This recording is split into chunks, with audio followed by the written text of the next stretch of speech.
Salut Pauline. Salut Mégane et salut à toutes. Et bienvenue sur Truc de Meuf, le podcast qui parle de santé et sexualité féminine. Et c'est l'été et pendant les vacances, on vous propose une série pour vous faire voyager. Cette semaine, on part au Brésil avec Hello qui nous parle de sexualité mais aussi de santé et d'accès aux soins dans le pays. On vous souhaite une bonne écoute. Salut Hello. Alors, est-ce que déjà pour commencer, tu pourrais te présenter? Donc, je m'appelle Elodie, j'ai 30 ans et j'ai déménagé à Rio de Janeiro. Maintenant, ça fait 1 an que je vis ici. Je suis pas prête de partir. Et je donne des cours de portugais, je fais du YouTube et je fais des traductions TikTok. Ça veut dire qu'en fait, je traduis des musiques brésiliennes, souvent du funk, pour les Français, histoire que vous puissiez comprendre ce que vous chantez et qui est parfois pas très... voilà. C'est bon à savoir en tout cas. Voilà. De toute façon, on mettra les liens vers tous tes réseaux pour que les gens puissent te retrouver. Et j'aimerais savoir déjà pourquoi tu as décidé de partir vivre au Brésil. En fait, je suis portugaise, je suis d'origine portugaise. Donc en fait, au Portugal, du fait de la langue qui est similaire, en fait, on est déjà baigné dans l'univers, dans la culture brésilienne. C'est quelque chose qu'on a l'habitude, on voit souvent des séries, on écoute beaucoup de musique. Donc en fait, c'est une suite logique en fait. J'ai eu l'opportunité d'y aller pendant le Covid, il y avait des billets pas très chers. J'y suis allée, je suis tombée complètement amoureuse. Et je sais pas si on vous a déjà raconté, mais des fois, il y a des gens, quand ils sortent d'une ville, ils se disent, mais waouh, je suis amoureuse, je veux vivre là. Et c'est exactement ce que j'ai vécu. C'est un déchirement pour moi de revenir en France. Et du coup, j'ai fait un PVT et maintenant je suis là. Et je vibre complètement sur la même énergie que les Brésiliens. C'est une certitude. Bah, c'est ta place en fait. Ouais, je pense. Et du coup, on va en parler des Brésiliens. Ce qu'on aimerait savoir, c'est est-ce qu'il y a vraiment une vraie différence là-bas par rapport à chez nous en matière notamment de sexualité? Les Brésiliens fonctionnent complètement différemment. C'est pour ça que c'est compliqué au début. Tu sais, je suis dans un univers où je traîne avec beaucoup de femmes françaises et c'est toujours la même chose qui revient. On est souvent blessé. Alors, dans un premier temps, t'es genre émerveillé parce qu'ils te donnent tout. Ils te font l'amour comme si t'étais la femme la plus merveilleuse du monde. Mais dès qu'ils sont plus avec toi, ils sont plus avec toi. Et nous, en tant qu'Européennes, on a du mal parce qu'en fait, on te donne tout et d'un coup, t'as plus rien. Et c'est là où c'est compliqué en fait. Et au niveau de la sexualité, c'est tellement bien parce qu'il te fait l'amour tellement bien, que ce soit au niveau des femmes ou des hommes, que du coup ensuite t'as envie de plus en fait. Et t'es là et toi tu tombes amoureuse et tu comprends pas, tu réfléchis mais pourquoi il m'écrit pas. Et en fait ça part en sucette et il faut vraiment que tu changes ta mentalité et que tu te transformes un peu en brésilien ou brésilienne pour pouvoir gérer la chose. Sinon c'est complexe. Ce que tu veux dire, c'est que en fait, ils font l'amour à quelqu'un qu'ils viennent de rencontrer, comme en France, on pourrait le faire à quelqu'un qu'on connaît bien, où on est attentionné, impliqué. C'est ça que tu essaies de nous dire? Il y a peut-être un peu de ça.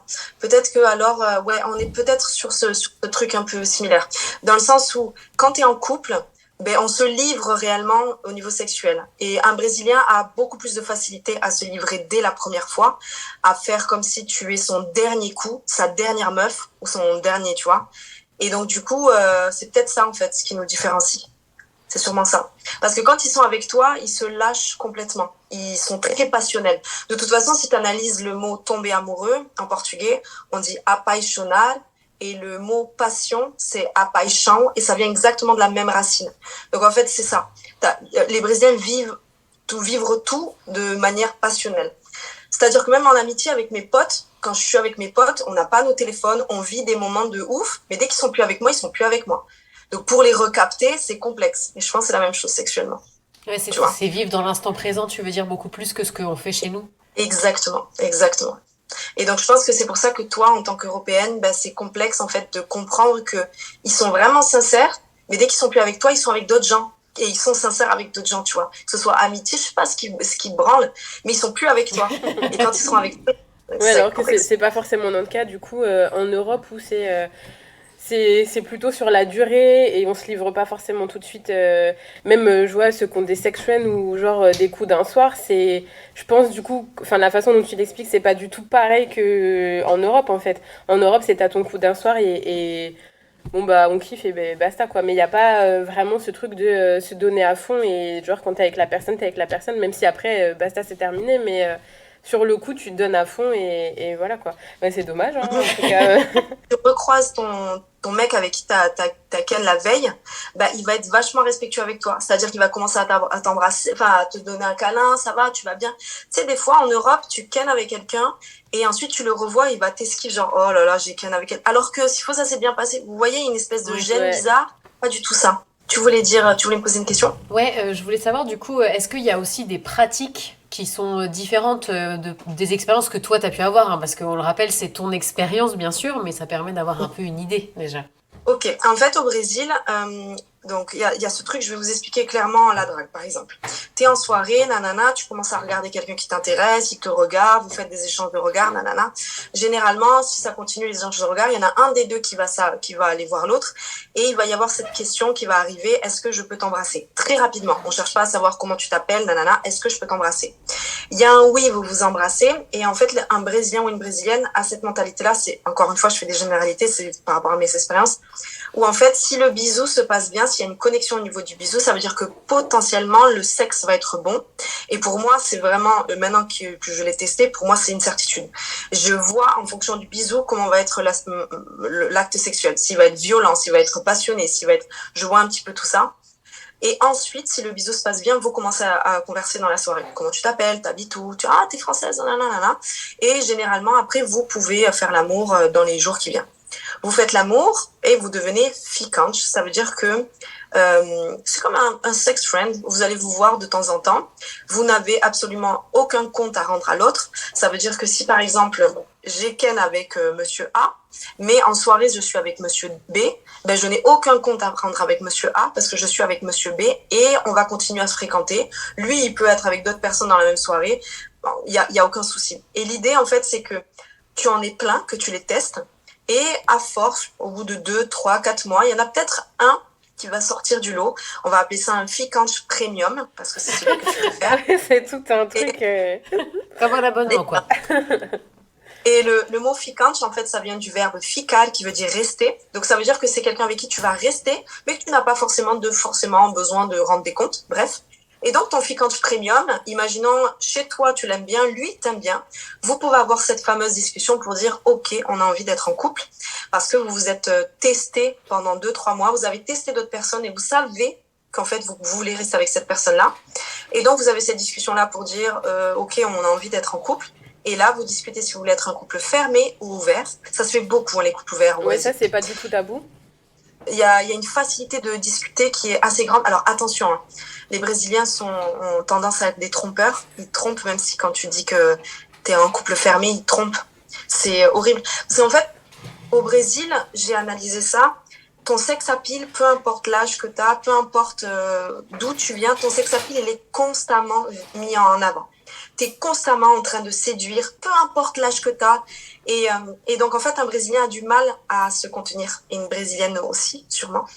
Et donc, j'entends beaucoup d'histoires de tromperie, même si t'es un couple fermé, même si ils ont eu la discussion qu'ils veulent être un couple fermé. C'est pour ça que la plupart des gens laissent un couple ouvert. Comme ça, ils peuvent continuer à draguer. Voilà. Mais déjà, on note Donc quand ça, même qu'il y a vachement plus de communication. Enfin, les choses sont dites de oui, c'est façon très clair. beaucoup plus évidente. Enfin, déjà, est-ce que je peux t'embrasser? Qu'est-ce qu'on a comme relation? C'est pas forcément quelque chose qu'on fait toujours en France. Il y a des choses qui vont un peu de soi où on part du principe qu'on est fidèle c'est ça, sans jamais en parler, quoi. Ou alors on a des attentes qu'on définit pas ou qu'on dit pas forcément, alors qu'en fait au Brésil, enfin en tout cas toi de ce que tu nous racontes, tes expériences, c'est beaucoup plus clair et en fait tu sais directement où tu vas. Donc je pense que t'as peut-être aussi moins de déception puisque tu sais tout de suite à quoi t'attendre en fait. Oui et non, parce que par exemple, là, j'ai des ficantes, en fait, tu dois apprendre parce que du coup, là, je te donne une généralité, mais en fonction des personnes, ça change. Par exemple, j'en ai un, on s'écrit pas du tout la semaine, mais quand on se voit en soirée, on est comme les meilleurs potes du monde et parfois on décide de rentrer ensemble. J'en ai d'autres où quand même, ils vont me demander si je vais bien. En fait, tu dois quand même tâtonner, tu sais pas trop où aller, tu sais pas si tu le déranges. En fait, il y a dans les règles, des choses. Par exemple, le bisou, ça c'est hors de question. On va pas venir, on va pas t'embrasser. Il faut qu'il y ait le consentement de la femme. Mais après, dans le truc beaucoup plus global, dans la relation avec l'autre, c'est un peu complexe parce que tu sais pas trop où aller. Surtout que c'est un peu, parfois c'est bizarre. Et puis parfois, un Brésilien ne va pas te dire, par exemple, qu'il aime pas ci ou qu'il aime pas ça parce qu'il veut pas te faire de la peine, tu vois, sexuellement, ou, je sais pas moi, t'es en soirée, tu lui fais trop des trucs comme ça, il va pas sur le fond, il y a de la discussion, mais en fait, pas trop. C'est bizarre, tu dois tâtonner, en fait. Ouais. Tu vois ce que je veux dire? Et toi, t'en as beaucoup Donc, du coup en ce moment? Enfin, est-ce que c'est courant de fréquenter plein de gens comme ça sans souci, quoi? c'est courant d'en avoir plein, mais moi j'ai du mal parce que, alors ça fait 1 an que je suis là, et j'ai commencé peut-être il y a 2, 3 mois parce que j'arrivais pas en fait, c'était trop difficile pour moi.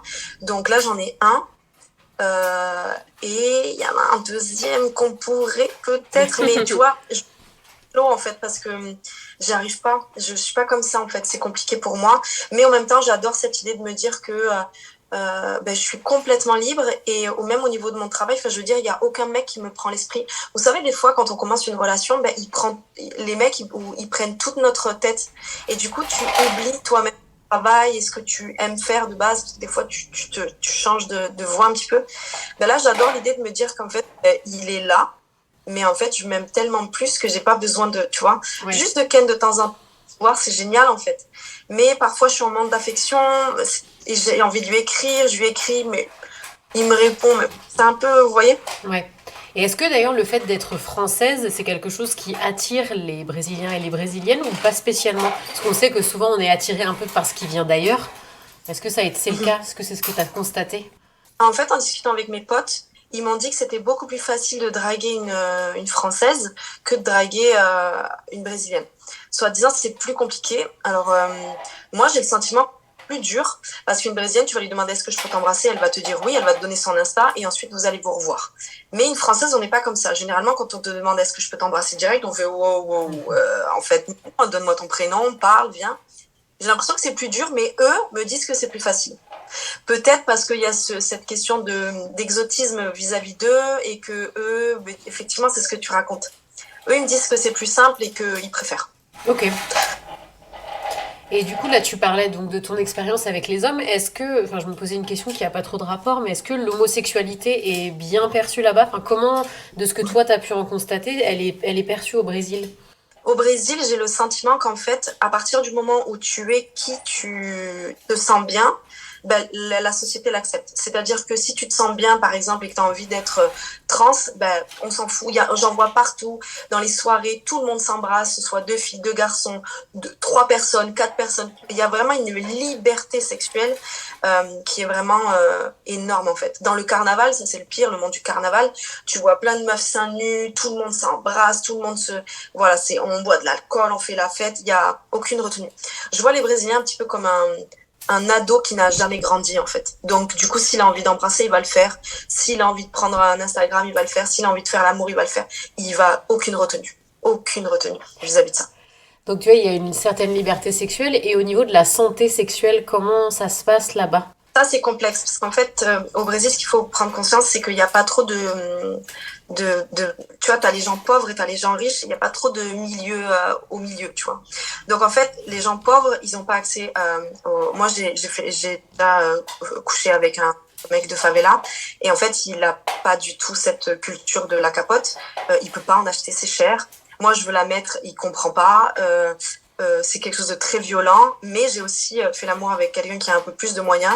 Il est venu avec des capotes, c'était beaucoup plus, tu vois, slow, il connaissait plus de choses, il avait fait des examens, tu vois. Je pense il y a Deux poids, deux tu as de mesures. l'argent, et en fait, c'est ça, c'est soit tu as de l'argent, tu as accès à, et encore, ils n'ont pas vraiment accès comme nous. Moi, je trouve qu'en Europe, en France, en tout cas, on n'a pas énormément accès à des cours d'éducation sexuelle. On se fait un petit peu notre éducation sexuelle maintenant grâce à des Instagram, grâce à des trucs comme ça. Mais on en parle quand même un petit peu à l'école. Eux, c'est mort. On n'en parle pas.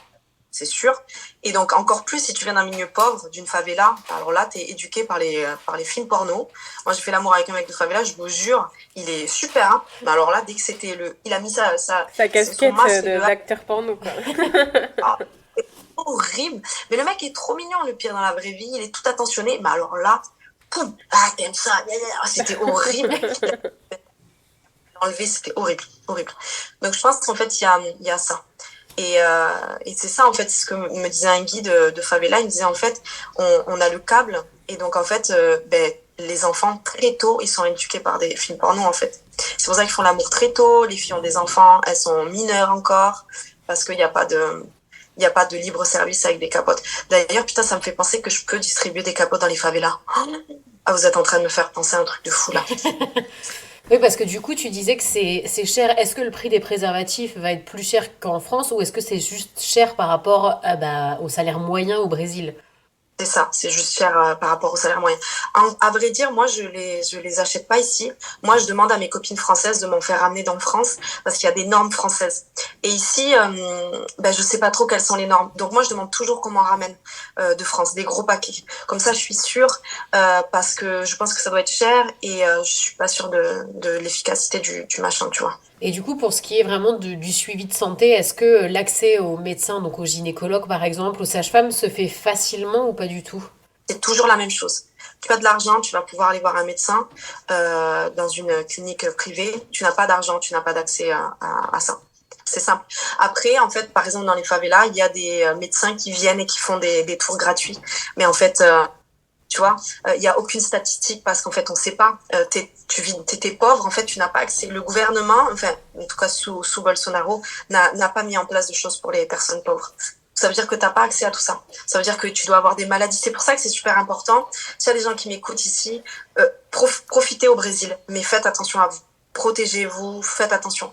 Et même juste de se faire genre un cuni ou de sucer quelqu'un, vous pouvez attraper des maladies parce qu'en fait, ils sont jamais surveillés. Ils se surveillent pas, ils ont pas d'argent pour faire ça. Donc c'est des bons coups.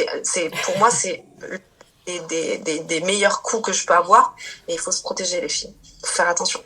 Et du coup, toi, en tant qu'expatrié, alors je sais pas quelle contraception tu utilises, si tu prends la pilule ou quelque chose comme ça, est-ce que c'est facile, en ayant peut-être un peu plus de moyens justement que les Brésiliens, de pouvoir avoir accès justement à ta contraception ou est-ce que c'est compliqué?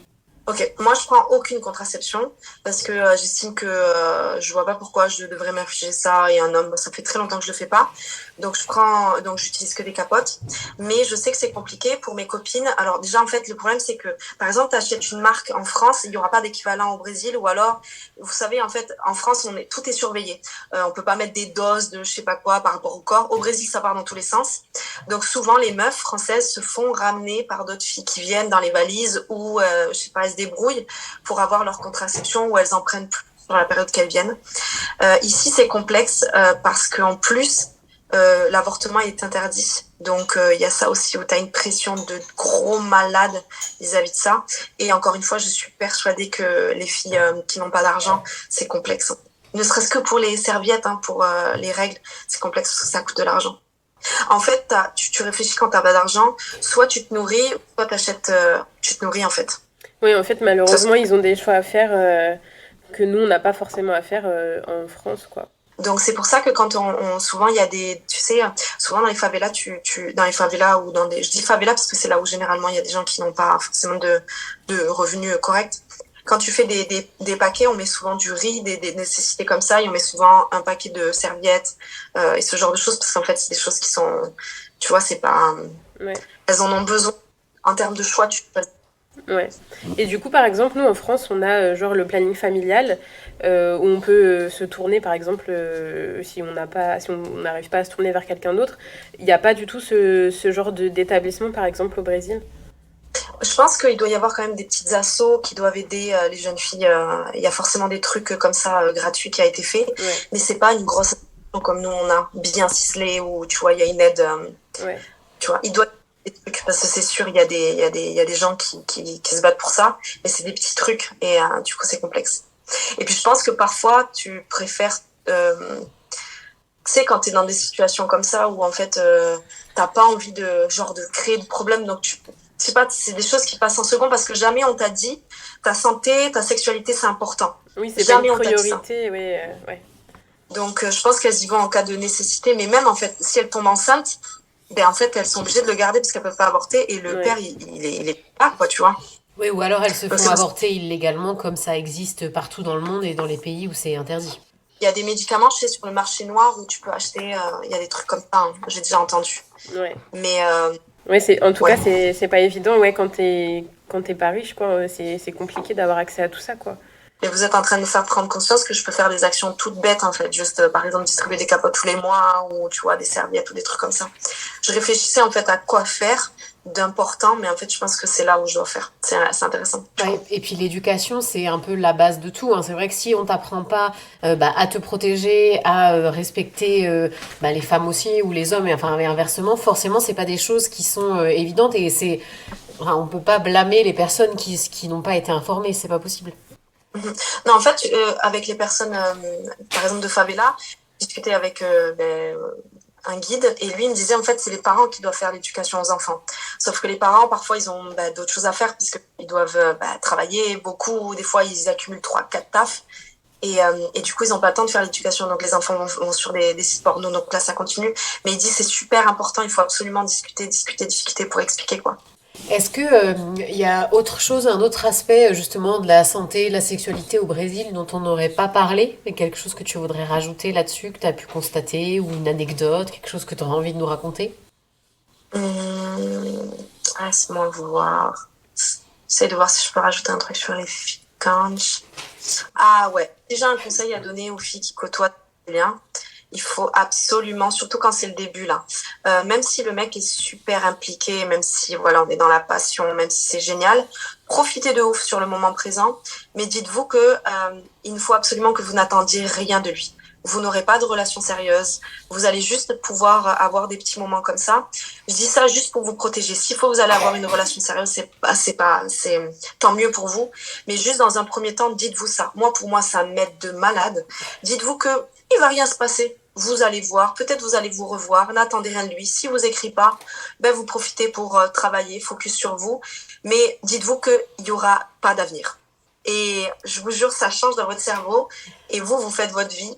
Côtoyez plein de gens, plein de mecs, plein de filles, essayez des expériences, protégez-vous. Mais dites-vous que jamais il y aura de futur et je pense que ça peut vous aider pour vivre mieux vos relations avec les Brésiliens. Parce qu'en fait, un Brésilien, une Brésilienne a peur complètement de perdre sa liberté. Et donc, si vous commencez à trop chercher et à trop lui demander, c'est là où généralement ça part en sucette. Alors que vraiment, c'est chouette. C'est trop chouette. Des fois, dans une soirée, je me dis, bon, allez, lequel j'ai envie de rentrer avec. Et voilà. Mais tu fais ton petit marché, quoi. C'est comme avec Ouais, le Ficante Premium, là. Ça m'a fait trop rigoler. C'est marrant, je trouve, la façon de fonctionner. ils en ont plein de noms comme ça. Il y a Amitié colorée aussi. En fait, c'est une amitié plus plus. Il y a plein de noms comme ça. Mon crush, mon ficante, il y a plein de noms comme ça. Mais on respecte toujours les gens avec qui on ficante. Toujours, toujours, toujours. Un Brésilien parlera toujours bien de toi. Ça, Toujours, c'est très toujours. Ouais. important. Et comme tu le disais un peu plus tôt, enfin tout à l'heure quand tu nous expliquais, justement, c'est vrai qu'en France, c'est pas forcément le cas. Limite, des fois, il y en a qui sont un peu honteux d'avoir une expérience avec telle ou Horrible. telle personne. Et en fait, je trouve que c'est dommage parce que finalement, t'as passé du bon temps, ou même peut-être pas, tu vois, mais juste le respect de la personne, c'est la base de tout, en fait. De ouf. Et en fait, j'ai le sentiment qu'en Europe, les hommes sont plus sur ouais, je lui ai fait ça, tu sais, en mode je lui ai fait du sale, nanana, tu vois, c'était comme ça. Au Brésil, j'ai le sentiment qu'ils sont plus sur je lui ai donné du plaisir, je lui ai fait ça, elle a aimé, nanana. En fait, ils sont plus sur leur performance qui est bonne. Et même au niveau de mes potes, des fois, j'ai des copines qui m'ont dit que c'était horrible, la relation sexuelle. Mais mes potes, jamais, ils vont me dire que moi, ça s'est pas mal passé. Ils resteront vasifs, ouais, c'était bien. Je le sais parce que maintenant je les connais, mais jamais ils me diront c'était nul, c'était à chier, on n'a pas arrivé, nanana, jamais. Oui, il y Jamais, a un jamais. respect en Et fait de la personne systématique, quoi. de ouf, de ouf, de ouf. Et encore une fois, il va te croiser le lendemain, même si ça s'est mal passé, il va te dire bonjour, il va rester respectueux avec toi. Et il y a vraiment ce truc où tu peux rester pote sans problème. Moi, je dissocie vraiment mon flic quand je le vois dans une soirée, c'est mon pote. Mais dès qu'il passe la porte de ma maison, je sais que c'est plus mon C'est plus pote. mon pote, là. C'est ça. Mais il y a vraiment et du coup, moi, je le laisse totalement. Je suis pas du tout. Comme je n'espère rien, je suis pas du tout jalouse. Je le vois discuter avec des gens, avec des filles. Je suis limite heureuse parce qu'en fait, je suis pas en compétition avec ces femmes-là. Parce que je sais qu'on a notre truc, que lui, il m'appartient pas et qu'il peut avoir ce qu'il veut. Et je sais que c'est pareil pour moi. Et du coup, il y a ce truc où ça me fait travailler aussi ma jalousie, ça me fait travailler ma confiance en moi, ça me fait travailler. Et après, entre femmes, au Brésil, on se regarde différemment. On n'est pas en compétition. On est beaucoup à s'aider et chacune est différente, chacune est très forte. Je trouve que brésilienne a une prestance très forte et on n'est pas en compétition en fait. Et je pense que ça aussi, ça y joue par rapport aux mecs. Et est-ce que tu penses que du coup ça va changer la manière dont tu envisages les relations, même si un jour tu rentres en France ou si tu vis dans un autre pays? Alors, je pense que ça va avoir de l'impact sur moi, mais je me demande en fait si avec d'autres nationalités, ça va être... Parce que je peux pas envisager de faire ce que je fais là avec un Français, je pense, parce que je serais mal vue. Et je pense que je pourrais être traitée de salope, en fait, tu vois. Ouais. Parce que j'ai l'impression, quand tu commences une relation avec un Français, ben déjà, très rapidement, tu es en couple, j'ai le sentiment, à part si vous établissez tous les deux que vous êtes en plan cul. Mais j'ai l'impression que tu dois quand même des comptes à l'autre, en fait. Oui, Tu il vois, y a il y a une espèce de pacte. sentiment d'appartenance à quelque chose, enfin, pas forcément à une relation de couple, mais d'un début de quelque chose, quoi. Bah, en tout cas, il y a un peu un sentiment de propriété, de Ouais, c'est ça, jalousie aussi ouais. dans ces cas-là. J'ai le sentiment que si je commence quelque chose et que en fait il apprend que je suis avec d'autres personnes et que je lui dis mais en fait je te dois rien, ben je sais que je vais être jugée, je vais être tu vois, et je vais être vue comme la sale fille alors que ben en fait il y a vraiment un sentiment différent. Après c'est beaucoup plus facile d'être en couple avec un Français qu'avec un Brésilien. Un Brésilien c'est dur hein. Avant qu'il soit amoureux avec toi, avant que tu lui fasses confiance, il faut vraiment, puis quand tu pendant longtemps, il aime trop plaire.